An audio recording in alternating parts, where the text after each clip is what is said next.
This might be useful and helpful too, along with the plan view. So obviously countertops on here without the groove for the glass to sit on. The 12-inch drop apron across the front, and here there's a 45-degree panel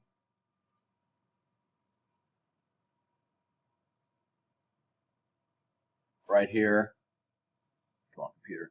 Yeah, that is scribed into the log.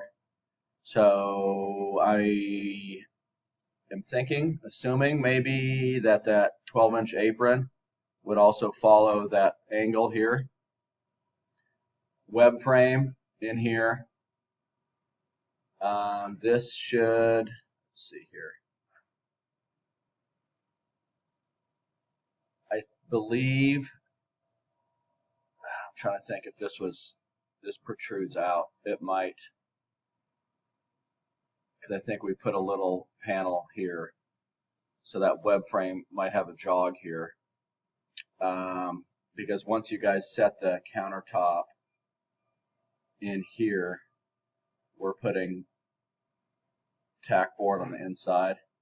And then this is the consultation desk. This is all laminate here.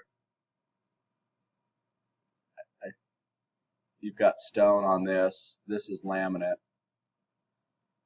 And then this height is 34. This is 30. This is 42. And then this overhangs on the inside. Kind of a tricky little area, but this is what we're looking at. Thanks.